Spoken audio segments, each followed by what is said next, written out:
Ew, gotta get rid of this old Backstreet Boys t-shirt. Tell me why. Because it stinks, boys. Tell me why. I've washed it so many times, but the odor won't come out. Tell me why. No, you tell me why I can't get rid of this odor. Have you tried Downy Rinse and Refresh? It doesn't just cover up odors, it helps remove them. Wow, it worked, guys. Yeah. Downy Rinse and Refresh removes more odor in one wash than the leading value detergent in 3 washes. Find it wherever you buy laundry products.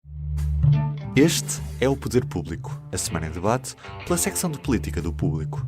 São José Almeida. David Santiago. Marta Meitinho Oliveira. E eu sou Helena Pereira. Estamos a gravar ao início da tarde de quinta-feira, o dia 71 da guerra na Ucrânia. Por cá o noticiário agita-se em torno da recente polémica de refugiados ucranianos que foram recebidos na Câmara de Setúbal por um dirigente associativo ligado ao regime de Putin. A autarquia, liderada pela CDU, já declinou futuras colaborações e suspendeu a mulher deste dirigente que trabalhava na Câmara. O CEF respondeu no dia seguinte à notícia, dizendo que não iria colaborar mais com aquela associação enquanto houvesse dúvidas, e o Alto Comissariado das Migrações levou 6 dias a comentar o sucedido para concluir que não tem como averiguar o que são associações pró-Putin ou não. São José, como é que viste este caso e como é que viste também a atuação das entidades estatais? Vi este caso como uma coisa daqueles absurdos que acontecem em Portugal, não é? Em que tu tens organismos e entidades responsáveis de acompanhamento de problemas e depois ninguém acompanha nada. Eu acho que há aqui 2 dimensões. Há uma dimensão que revela, do ponto de vista até humano, uma completa insensibilidade da parte Da das autarquia? câmaras municipais. Têm feito um trabalho imenso no apoio aos refugiados, na recolha de donativos para enviar para a Ucrânia e para os países limítrofes onde estão a concentrar-se os refugiados. Como fez um bom trabalho de apoio às populações, fizeram as câmaras em geral em relação à pandemia. Mas depois, portanto, não quero tirar nenhum mérito ao papel das câmaras, porque há uma ou duas que agiram de forma incorreta, ou em que houve funcionários que cometeram ilegalidades. Mas o que eu acho é que há aqui uma insensibilidade imensa, do ponto de vista humano, de pôr naturais ou portugueses com origem russa, ou russos com residência em Portugal, a receber ucranianos neste momento. Eu não encontro melhor descrição para isso do que uma coisa que disse o Ricardo Araújo Pereira no Governo Sombra da passada semana, que é assim como se de repente Espanha voltasse a invadir Portugal. E nós, por um salto mágico, fôssemos pedir asilo aos ucranianos. E os ucranianos punham a receber-nos espanhóis. Pronto, aqui, de um ponto de vista de sensibilidade humana, é evidente que não quer dizer que os russos, não é que os russos tenham alguma responsabilidade, mas há uma fragilidade destas populações neste momento. É preciso, de facto, ter um cuidado psicológico de não fragilizar mais e de apoiar. Por outro lado, em relação a esta questão, e voltando ao que eu disse inicialmente, que há muitos órgãos e muitas instituições para tudo e para nada em Portugal, eu estou à espera de saber, de facto, inquéritos que estejam a ser feitos ao nível do Estado. O Primeiro-Ministro anunciou inquéritos, quer da proteção dos dados, quer de outro organismo qualquer. Eu estou à espera e espero que estes inquéritos não demorem. Quer dizer, Olha, eu não percebo bem quais são os inquéritos, realmente, porque um deles era o do Alto Comissariado, não era? Não, o Primeiro-Ministro anunciou que o MAI ia remeter a questão para 2 organismos. Eu espero é que não demore mais tempo. Não é o MAI, é a Coesão Territorial. Porque não demore mais tempo do que demorou o relatório, que foi bastante expedito, mesmo assim para o que são os prazos em Portugal, dos dados dos manifestantes russos na Câmara de Lisboa. Mas Porque tenho eu a acho que dizer, já devia haver decisões neste momento. tenho a dizer sobre isso que só foram divulgadas as conclusões do estudo, nunca foi divulgada a auditoria interna e então a externa ainda nem sequer começou a ser feita.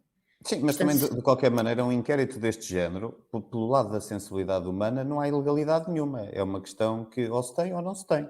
O inquérito nunca vai concluir que Não, mas não legalmente. estou a falar nisso, não é Não, isso que eu quero que o eu sei, eu inquérito sei, conclua. eu sei. Está bem, mas estou eu a dizer que esse aspecto nunca será avaliado num inquérito nem numa auditoria. Sim, não, mas Porque isso é não tem a apenas ver com uma legalidade. observação. É Não, mas é o apenas mais uma importante. Mas, na minha opinião, é o mais importante. Agora, É, é preciso, de facto, apurar porque é que foram tiradas fotocópias de documentos, e se foram mesmo, porque o é que Presidente são da pedidos Câmara dados que não diz que têm viste, importância. o Presidente da Câmara diz que não há provas de que foram feitas Uhum, fotocópias. uhum. Não, porque Foi o que ele disse. os senhores que as fizeram levaram-nas para casa. Não sei, ele diz que não há provas disso. Eu acho que o Presidente da Câmara de Setúbal tem tido uma posição tão lamentável nisto, porque tem andado a tropeçar e a atropelar os pés atrás da realidade, que, pronto, ainda bem que ele se calou, não é? Parece que foi ontem que falou pela última vez sobre o assunto, porque Vamos ver. tem tido de facto uma prestação confrangedora.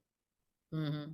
David, o PS, entretanto, o PS de Setúbal admite provocar a queda do executivo da CDU se todos os vereadores do PSD também renunciarem.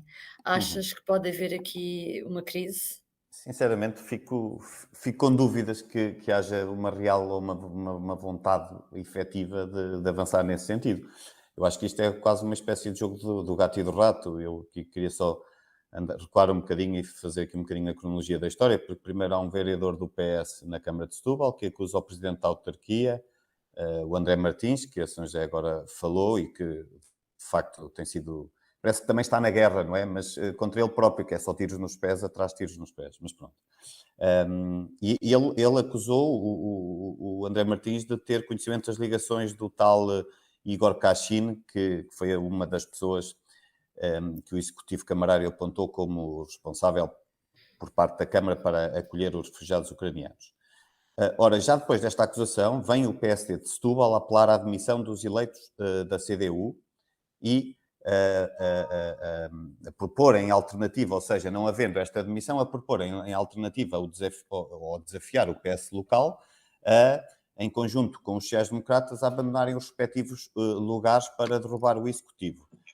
Se bem que aqui é bom notar que não chega os vereadores, abandonarem os atuais vereadores, porque seria necessário que todos os elementos das listas renunciassem. Pois é mais complicado, é muito complicado, exato. não é? A lei eleitoral autárquica, sim. Ou seja, não bastava estes vereadores atuais renunciarem, ou seja, a CDU tem 5, o PS 4 e o PSD 2. Não bastava aos do PSD e aos do PS, portanto a estes 6, renunciarem. Era preciso que as listas que foram a votos, todos esses elementos, renunciassem para assegurar a tal queda do Executivo Camarário e a convocação de eleições antecipadas, intercalares. Só para o Executivo Camarário, não era? Sim, Nesse caso. exatamente, sim. Mas pronto, o PSD faz este desafio e depois, na resposta, os socialistas, na reunião de Câmara de ontem, vêm admitir, de facto, renunciar aos tais mandatos tidos na Câmara de Setúbal, mas com uma condição, que era que primeiro fossem os eleitos do PSD a tomar essa iniciativa. Como que, ok, vocês vão primeiro e nós vamos depois. Isso parece pouca vontade, não é? Parece quem tem pouca vontade. Traduz pouca vontade, falta de coragem política, porventura, falta de convicção, não sei, mas claramente não há aqui. Isto não indicia que seja de facto uma vontade efetiva de derrubar o Executivo da Câmara de Setúbal. Porque o tal vereador socialista, o Fernando José, defendeu ontem que se os vereadores do PSD renunciassem, como são 2, esses mais os outros membros das listas, não interessa, mas pronto, que a CDU com 5 passaria a ter maioria absoluta porque depois só haveria 4 do PS. E então o PS, para não permitir que a CDU ficasse com maioria absoluta, também seguia então os passos do PSD. Ora, isto é uma espécie de jogo de toca e foge, e se de facto houvesse um objetivo real em vez de haver aqui esta troca de desafios e e de passa-culpa, não é aqui neste caso não é passa-culpa, mas é passa-responsabilidade, o PSD e o PS agiriam de forma concertada, algo que não me parece de facto estar a acontecer. Portanto, sinceramente, apesar de não querer fazer prognósticos, mas parece-me improvável, pelo menos com os elementos que temos agora em cima da mesa. E já agora estava a pensar uma coisa, e também não é estranho o silêncio da ministra Ana Catarina Mendes, que é a ministra que tutela esta pasta das migrações? E que é eleita por Setúbal, pelo menos foi eleita, Exatamente. curiosamente é eleita por Exatamente, é Setúbal, já verdade. teve responsabilidades de diretivas também no PS de Setúbal. Não sei, quer dizer, não sei, acho estranho, mas de facto o Governo também tem pautado a sua atuação neste caso por forma a não tomar grandes posições para não se escaldar, digamos assim. E, portanto, nesse sentido, a mim não me espanta que não tenha ainda tido nenhuma reação, sinceramente. Marta, enquanto isso, parece haver alguma efervescência à direita, com o grupo parlamentar do PSD ainda nas mãos de Rui Rio e a querer abrir um processo de revisão constitucional quando estão marcadas eleições diretas no partido para dia 28 de maio. Parece-te que faz sentido isso ou os apoiantes de Montenegro têm razão em vir criticar Rui Rio? Eu acho que o que tem acontecido no PSD, depois de Rui Rio ter aberto este processo eleitoral interno, é um bocadinho sempre isso mais ou menos, ou seja, este episódio que agora acontece é relativamente semelhante ao episódio que também gerou um desconforto interno de Rui Rio querer dizer os nomes para o Conselho de Estado, e houve ali também algum desconforto relativamente à indicação que Rio iria dar e se ele se iria autopropor, digamos assim, depois acabou por não acontecer, mas nota-se que Rio tem tido alguma dificuldade em gerir este espaço-tempo que ele próprio construiu como sendo grande. As primeiras notícias que saíram depois de saber que ia ser aberto o período eleitoral era que Rio não tinha pressa de sair, digamos assim, e fez questão de que isto não fosse uma demissão. Mas, de facto, não é que ele não tenha legitimidade para poder fazer isto. Ele pode lá pôr os projetos, nós sabíamos que eles existiam, eles estavam no programa eleitoral, ele pode ter.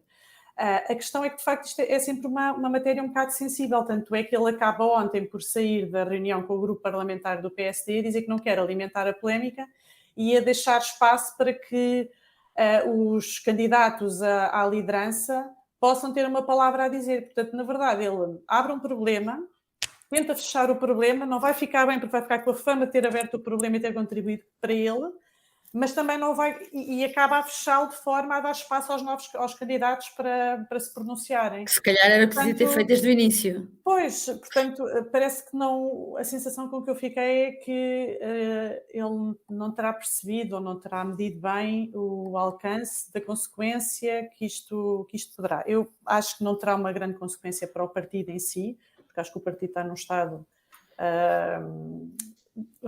no limbo, digamos assim, Em banho-maria. Exato, e ninguém está a olhar para lá e, portanto, deixa estar.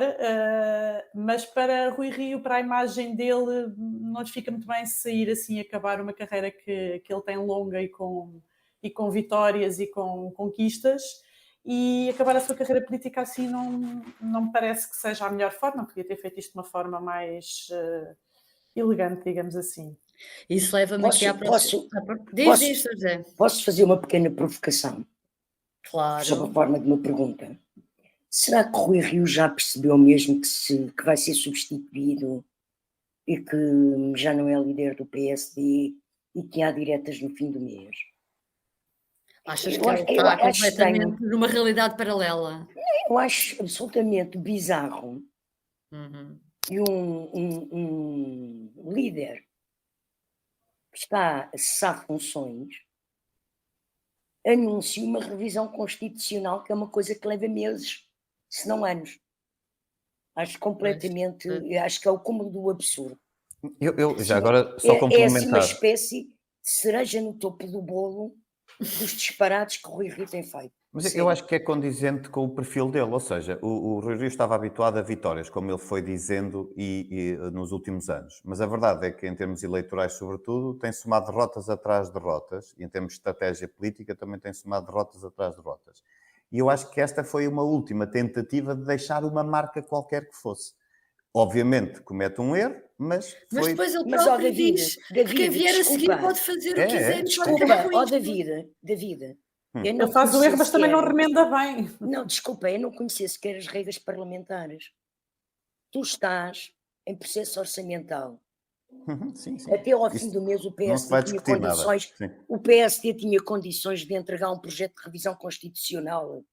Tivesse a marca de Rui Rio.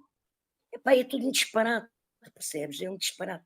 Não, eu também Mas acho, eu se só ele estou a tentar quisesse fazer, explicar o racional sim, dele. é muito difícil explicar, nós estamos todos a dizer a mesma coisa, porque de facto aquilo é inexplicável. Ele podia ter, se ele quer tanto exibir e de facto continua a ser um bocado o discurso dele, as reformas que ele deixa feitas e as propostas de reforma que ele deixa, ele podia, em vez de ter feito uma coisa com o grupo parlamentar, podia ter feito uma apresentação interna a dizer, meus amigos, olhem, foi isto que eu defendi, foi por isto que eu lutei, são estas as reformas que eu continuo a achar importantes para o país, fazia uma coisa interna no partido.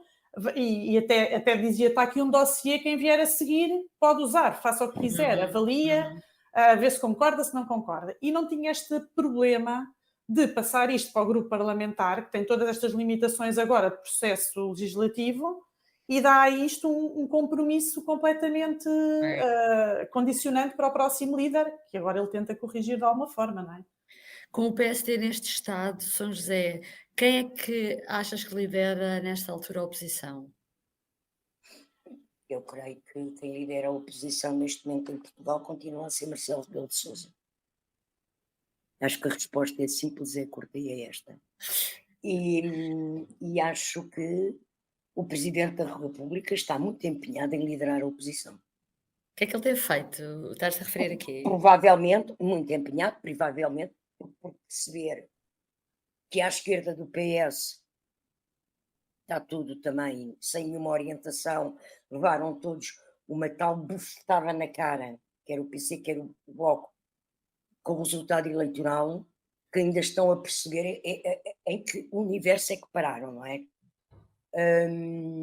Ainda não se centraram de novo, não encontraram um novo eixo.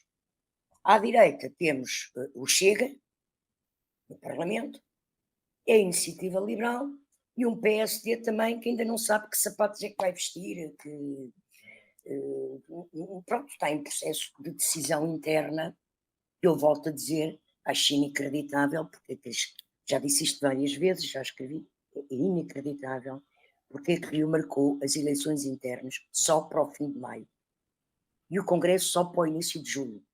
É um completo... É das tais coisas que eu não consigo perceber, mas provavelmente eu, como sou loura, sou burra e há muita coisa que eu não percebo, provavelmente de alta política. E, portanto, Marcelo Rebelo de Sousa mostrou logo no início do segundo mandato que estava mais ativo. Aliás, a preocupação do Presidente da República com o Estado de Direito é uma coisa que vem desde o início quase do seu mandato. Ele está muito preocupado, sobretudo já no Consulado do Rio, isso foi paulatinamente e de vez em quando foi dando sinais. Agora está no segundo mandato e apanhou também com uma coisa que não estava à espera, não é? Que ninguém estava à espera, nem o próprio PS, é uma maioria absoluta do PS.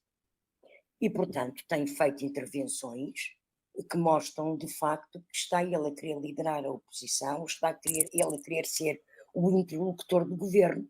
Mostrou isso, dois factos, mostrou isso no discurso de posse, ao exigir que o primeiro-ministro clarificasse se saía ou não em 2024 para um cargo europeu, e fê-lo agora no 25 de Abril, ao vir exigir mais investimento para as Forças Armadas. Portanto, eu acho que é o Presidente que tem liderado a oposição. Bom, avançamos rapidamente para o último tema que tem a ver com a descentralização. O público noticiou esta semana que apenas 11% das câmaras municipais aceitaram receber competências na área da saúde. David, o que te perguntava era se esta descentralização está a ser um logro. Esses 11% que dizem respeito a 23 municípios num conjunto de 201 em Portugal continental. Eu acho que só por si o número mostra como o processo de centralização está a ser em grande medida um fracasso. Não quer dizer que não venha a resultar, mas para resultar terá que ser claramente a longo prazo, porque percebe-se que isto é sobretudo uma transferência de, como diz o Presidente Rui Moreira, em muitas áreas, sobretudo, que é uma transferência de tarefas, mais propriamente do que uma transferência também de capacidade de gestão, de redefinição dessas áreas. Pois, não tem autonomia Não para tem decidir. autonomia, sim, para decidir, para alterar lógicas, para adaptar às especificidades e às idiosincrasias até aqui regionais que há diferentes no território. E, nesse sentido, as câmaras respondem como podem responder, não assumindo as competências. Ora, houve uma lógica gradualista que foi adotada logo no início, quando ainda da negociação entre o PS e o PSD deste processo. Essa lógica gradualista era uma forma de conferir tempo às câmaras para se irem adaptando e irem assumindo paulatinamente as competências até para as quais estariam melhor preparadas para exercer. Mas a verdade é que as câmaras, ao não assumirem as competências, estão a mostrar que não concordam com a forma como o processo foi ou está a ser, como foi desenhado e como Conduzido. o processo está a ser conduzido, e a própria mudança de pasta, ou seja, o processo já esteve nas mãos do ex-ministro Eduardo Cabrita, que eu acho que não teve capacidade na altura para gerir o processo, também tinha muitas pastas em cima da mesa, também não teve o tempo suficiente. Depois já esteve com a ex-ministra Alexandra Leitão, agora passa para a ministra Ana Abrunhosa, ou seja, vai saltitando, não há aqui uma coerência, apesar de se manter o mesmo primeiro-ministro. Também é interessante perceber como é que o processo já foi saltando de mãos, passando de mão em mão, e eu acho que isso também não augura nada de positivo. Eu acho que a descentralização está a marcar passo, praticamente em todas as áreas possíveis, em praticamente todas mesmo, da educação à ação social, passando pela gestão do património público. É impressionante ver, eu não vou agora detalhar cada um dos números, mas ver como são muito baixos os números de adesão das câmaras em cada uma destas áreas. Destas áreas. Sim, e deixa-me só concluir que o parecer negativo que a ANMP, que continua a ser liderada por um elemento, ou melhor, por uma Presidente de Câmara, neste caso do PS, obviamente que não está em representação do PS, mas não deixa de ser sintomático que a forma como rejeitam ou atribuem um parecer negativo à proposta de orçamento do Estado, considerando que e eu acho que é importante o que diz hoje a representante da ANMP, a Luísa Salgueiro, no Parlamento, em que ela diz que toda a gente sabe que muitas destas áreas estavam suborçamentadas há muito tempo. Por outro lado, também não nos podemos esquecer que houve a lógica das cativações, que também fez com que muito do dinheiro não fosse distribuído e não fosse investido. E isso faz com que as verbas que são, ou que supostamente têm que ser transferidas para as câmaras assumirem as competências, em muitos dos casos estão verdadeiramente aquém daquilo que é a real necessidade. Portanto, há aqui uma espécie de passagem de competências encapotada, digamos assim, porque se havia uma verba que estava suborçamentada, o governo se transfere com base nisso, obviamente depois as câmaras vão se deparar com custos que são muito mais elevados do que aqueles que estão contabilizados no orçamento. Portanto, eu acho que isso diz tudo, não é? E na saúde isso era bastante evidente, porque Sim, quase todos os anos há um orçamento no final do ano para dar mais verbas à saúde. Exatamente. Portanto, E na educação? A educação está suborçamentada há anos também, a vários níveis, portanto, mas não tanto como na Marta, saúde. mas há outra questão que é, este governo ou o PS compromete-se a fazer um referendo à regionalização nesta legislatura, mas os referendos só são vinculativos de acordo com a Constituição, se votar mais do que 50% mais um das pessoas. Ora, em Portugal já houve 3 referendos e nunca houve uma votação superior a 50%. Portanto, corremos o risco de fazer o referendo, as pessoas mesmo que digam que sim, não há regionalização, não é? Isto também não é absurdo? são as regras que existem, de facto. Essa E regra ninguém existe. pensa em mudar a regra. É assim, se fores ao programa de governo, quando fala do compromisso que já estava no programa eleitoral sobre o referendo à regionalização, A frase começa com criar condições para que esse referendo se realize. Esse criar condições podem ser muitas coisas, não é? Criar condições, isso, uma alteração, por exemplo, nessa regra, podia ser considerado criar Exatamente. condições para que o referendo seja feito de uma forma em que ele tenha uma tradução prática, independentemente do resultado que dali sai, não é? Eu não sei se isso vai acontecer, se é esse o objetivo. O que eu vejo é que, até chegarmos a um ponto de fazer um referendo à regionalização, há muitos objetivos ainda por atingir. Existe a descentralização, que nós acabámos de falar, que está no ponto em que está. Existe a intenção de fazer uma reorganização das NUTs para conseguir que regiões que agora são penalizadas por estarem junto a regiões com dinheiro passarem a receber mais fundos, que é o caso de Setúbal e o caso do Oeste. Existem, portanto, só estas duas coisas são bastante pesadas, quanto mais chegar aí ao ponto do referendo da regionalização, não é? Eu acho que, tendo em conta o histórico dos portugueses a votar, tendo em conta essa limitação, tendo em conta o que ainda há para fazer, eu vejo como muito difícil que isso se concretize, pelo menos nessa data Neste prevista. calendário. Desculpa, eu sei que não estamos a alongar. Dá-me só um segundo, só para dizer uma coisa. Eu acho que o Eu António depois Costa também quero dizer uma coisa. prometeu este 2 referendo. segundos. É um segundo, literalmente. Ele, quase literalmente, ele prometeu, eu acho que António Costa prometeu este referendo para 2024 exatamente porque sabe que dificilmente ele poderá ser vinculativo. Porque nós vejamos que António Costa, há não muito tempo, há cerca de 2 anos, até há cerca de 2 anos, dizia que não ia haver regionalização com este Presidente da República, que entretanto foi reconduzido para um segundo mandato. Ele dizia que era um assunto para se voltar a falar daqui a uns anos. De repente, sem que ninguém estivesse à espera, no final do ano passado, naquele congresso da ANMP, ele promete este referendo para 2024. Ora, sem que tenha mudado nenhuma condição, não houve nenhuma alteração no que diz respeito a estas questões, há uma mudança de posição do Primeiro-Ministro.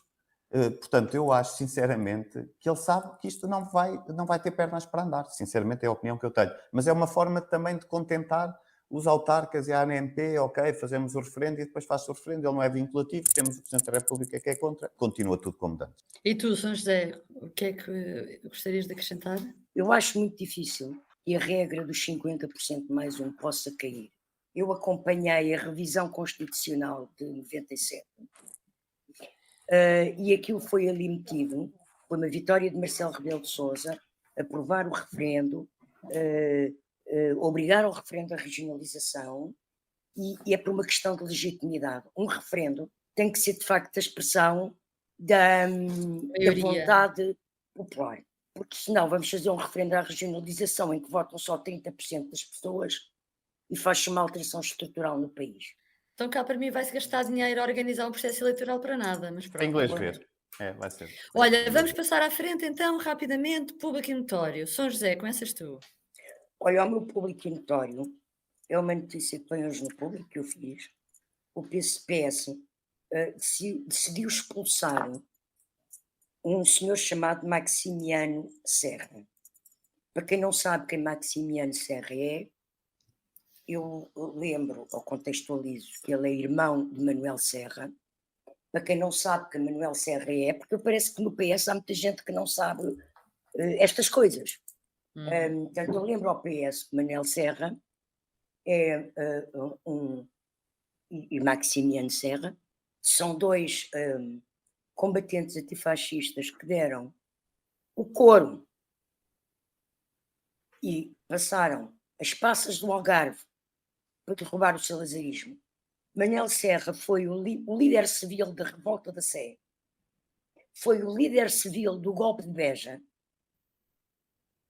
e é o senhor que em dezembro de 74, pertencendo ao secretariado e à direção de topo do PS, se candidata contra o Mário Soares no primeiro congresso do PS e perdeu, acabou por sair.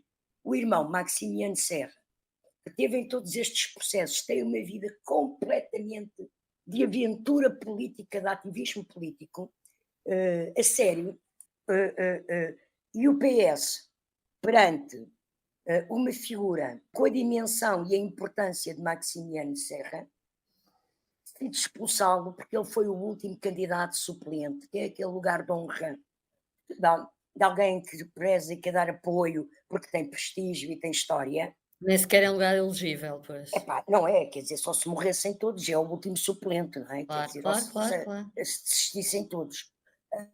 E decidiu expulsá-lo sem perceber o que estava a fazer. Hoje Manel Alegre já fez declarações, também ao público, que quer ver a decisão revertida, porque isto é uma afronta à própria história do PS, e é uma afronta à democracia. Manel Alegre tem toda a razão, e eu acho que era importante, no Largo do Rato, mas também em todos os partidos, reverem muito, muito cuidadosamente como funciona a organização partidária, como funciona o aparelho partidário. Os pequenos poderes estão preenchidos por gente completamente ignorante e acho que o mundo começou quando eles nasceram. Não têm memória, não têm cultura histórica, não têm cultura política. Epá, ao menos, para ser eleito dirigente do PS, ou para um cargo qualquer do PS, ensina-lhes um bocadinho a história do próprio A partido. história do partido. Sim, David, qual é o teu público notório? Trago um público notório que é basicamente olhar para duas notícias que saíram entre ontem e hoje. Ontem a Reserva Federal, que é o equivalente ao Banco Central dos Estados Unidos, e levou em meio ponto, ou seja, 0,1 pontos percentuais, a taxa de juros de curto prazo, e esta é a maior subida em 20 e tal anos. E já hoje o Banco de Inglaterra elevou para 1% a taxa de juro diretora. Por outro lado, o Governador do Banco de Portugal, julgo que hoje também, Mário Centeno, vem dizer que vem tranquilizar, mas assumindo que a taxa de juro diretora também na União Europeia, ou neste caso na zona euro, irá também subir, mas só quando estiverem todas as condições salvaguardadas e tudo mais. Mas pronto, assume que vai subir, que é inevitável. Ora, esta subida, esta normalização da política monetária é esperada há bastante tempo, mas começa agora a ser antecipada, não só no ritmo, como até nos timings, sobretudo pelo facto da inflação estar elevadíssima. E eu continuo a notar que por cá o governo continua a falar da taxa de inflação como sendo temporária, conjuntural, e ver-se-á depois, lá para 2023, então, se assume algum caráter mais definitivo. Ora, eu só queria notar que todos os bancos centrais já assumem claramente que é estrutural e que não é passageira. Portanto, esperemos para ver quando é que o governo assume em concreto que a deflação é mesmo para ficar. Marta, o teu público notório é assim também tão sério? É muito sério. Então. O público notório é sobre uma história que nós publicamos na edição de hoje, que foi escrita pela Maria Lopes, e que é a história de um juiz que esteve na semana passada no Parlamento a falar porque foi nomeado para o órgão que fiscaliza as secretas, e a parte interessante é que ele corrigiu o seu currículo, assume uma coisa que gera sempre imenso debate, se pode, se é compatível, se não é compatível, que é pertencer à maçonaria, mas ele dá ali um passo em frente nessa assunção. Mas o que eu achei curioso é a forma como ele o faz, porque ele, basicamente, a descrição melhor que eu tenho para isto é: eu fumei, mas não inalei. A descrição dele, que eu vou passar a ler, que é para ficar direitinha, é: eu sou filiado no Grande Oriente Lusitano desde 1997, embora com participação nas atividades associativas muito circunstancial e mesmo na última dezena de anos sem qualquer participação ativa. Portanto, acho que é um fumei, mas não inalei. Mas traz ali uma maçonaria, que é um assunto que suscita tanto interesse. O avental se calhar deixou de lhe servir. Neste caso, os deputados não repararam, não foram a tempo. Bom, obrigada por nos ter acompanhado. Ficamos por aqui e voltaremos para a semana. Obrigada. Até para a semana. Até breve. O público fica no ouvido. O que se bebe em dia de festa pode-se beber no dia a dia? E que ligações gastronómicas se podem fazer com o que temos no copo? Aprenda e prove com a Escola do Gosto, a Academia de Literacia Alimentar do Público. Aulas únicas com especialistas. Entre como amador e saia um pouco mais conhecedor. Não perca a próxima aula, a 18 de novembro, no Porto. Os lugares são limitados. Inscreva-se já em público.pt.